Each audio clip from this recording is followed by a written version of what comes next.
Hello and welcome to this video about switching basics, learning, forwarding, filtering, and interface settings. So what are your objectives with this video? Well, first of all, it'll help you predict the type of entries to be found in a switch's MAC address table.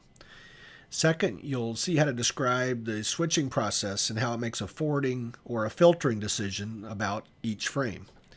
And then the end of the video shows how to configure the interface speed and duplex settings, as well as the switch IP address and default gateway. This lab uses two main scenario steps. In the first step, we'll review the learning, forwarding, and filtering process, and then from the CLI, see the process by which a switch adds entries to its MAC address table. Then in the second part of the scenario, we'll see how from the CLI you can configure things like the speed and duplex on an interface, the IP address of the switch, and its default gateway. So let's begin with step 1. In step 1, we'll use a simple switch network with two switches, switch 1 and switch 2, and they're connected via a trunk. Now as you see here, PC3 is connected to switch 1, and its MAC address is 0033.3333.3333, so we'll call that MAC address 3. Now when the PC is hooked up, switch 1 does not learn a MAC address. However, when PC3 sends its first frame, whose source address is MAC address 3, switch 1 learns that MAC address, adds that MAC address to its MAC address table, and lists the interface FA0/13, which is the interface on which switch 1 heard that frame.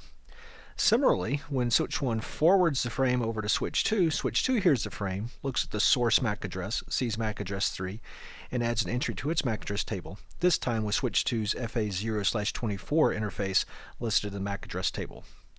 Now if we hook up a second PC, in this case PC1 with MAC address 1, when PC1 sends its first frame, switch 1 looks at the source MAC address, adds that MAC address to its address table, and then as switch 1 forwards the frame down to switch 2 does the same process, looking at the source MAC address of the frame and adding that entry to switch 2's MAC address table. For completeness, we'll hook up a PC, in this case PC2, down there on switch 2. When PC2 sends its first frame, switch 2 notices the source MAC address of MAC address 2, adds that entry to its MAC address table, and of course switch 1 does a similar process by adding MAC address 2 to its MAC address table as well. Next, let's take a look at the forwarding and filtering decision made on the switches when PC3 sends a frame destined to PC1. As you see there, PC3 sends a frame of destination MAC address 0011.1111.1111. Now when switch 1 receives the frame, it looks at the destination MAC address and matches that against its MAC address table. Now you see the highlighted second entry in switch 1's MAC address table tells switch 1 to forward that frame out its interface FA0/11, so switch 1 forwards the frame out to PC1. So that's the forwarding decision. The filtering decision is switch 1's decision to not forward the frame out any other ports. For instance, in this case, switch 1 does not forward the frame down to switch 2. That would be called the filtering decision. Next, consider a frame sent by PC3 to PC2's MAC address. As the frame comes into switch 1 again matches its MAC address table, but in this case, switch 1 matches the third entry that you see highlighted on the screen. Based on that entry, switch 1 forwards the frame out its FA0/23 interface down to switch 2. Of course, switch 1 chooses to filter or not forward the frame out its top interface FA011.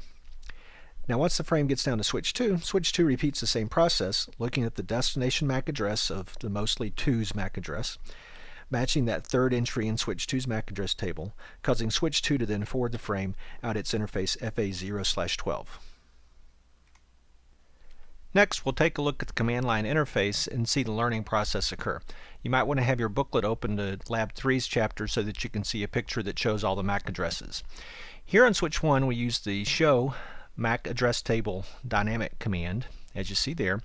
And notice there's only one entry in the MAC address table, and that's not for any of the three addresses in the picture. This is an overhead MAC address used for some messaging between the switches.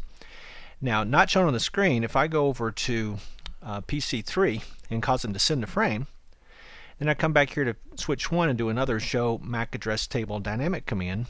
Notice MAC address 0033.3333.3333 shows up in switch 1's MAC address table off interface FA0/13. Now if we switch over to switch 2 for a moment and do a show MAC address table dynamic command, by the way, this command shows all the dynamically learned entries. Notice that switch 2 also learned PC3's MAC address, and notice it lists FA0/24 as the interface, because switch 2 received the frame sent by PC3, received that frame on switch 2's FA0/24 interface. Now both switches know about PC3's MAC address. Next, not shown on the screen though, we'll have PC1 send a frame. Now in switch 1, if we repeat the show MAC address table dynamic command, as you see here, PC1's MAC address of 0011.1111.1111 shows up there in switch 1's MAC address table off port FA0/11, and the same command over here on switch 2 shows an entry for that same MAC address, but notice it also lists support of FA0/24.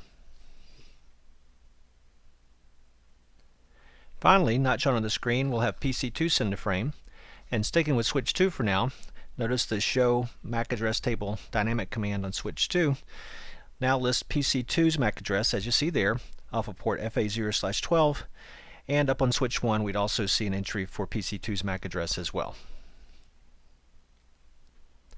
Next, at step 2, we'll go over some of the basic switch configuration options.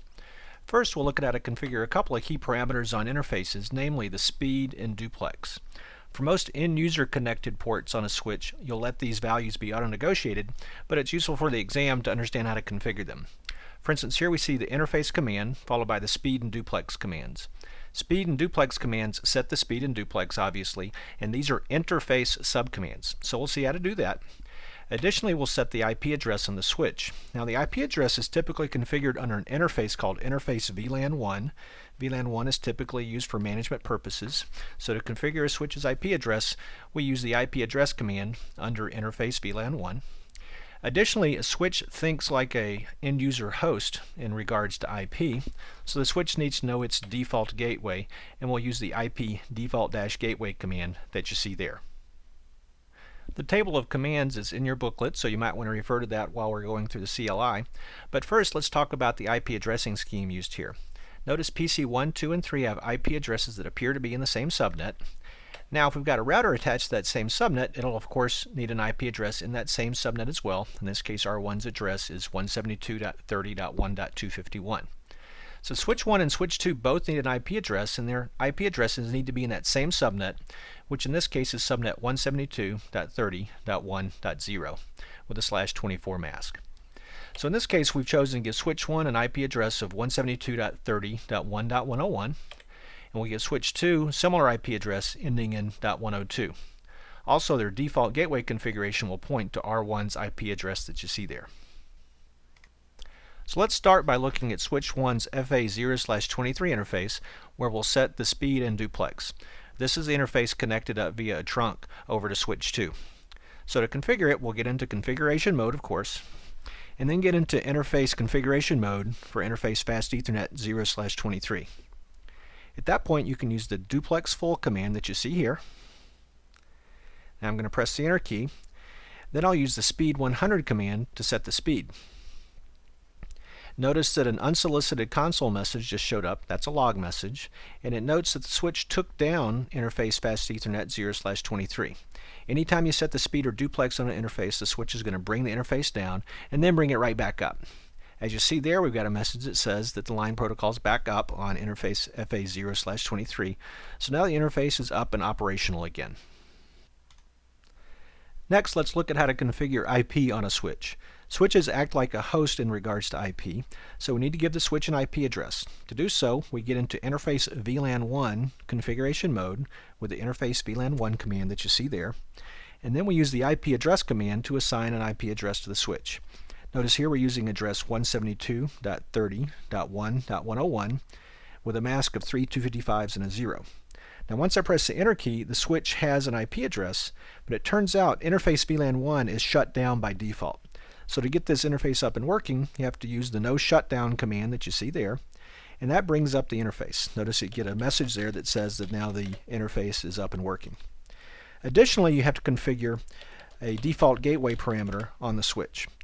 To configure that default gateway parameter, use the IP space default gateway command that you see there, and then you plug in the IP address of a router. In our case, we're going to refer to R1's IP address, namely 172.30.1.251. This concludes IC&D1 Lab number 3. This video has shown how to predict the types of entries that will be found in a switch's MAC address table.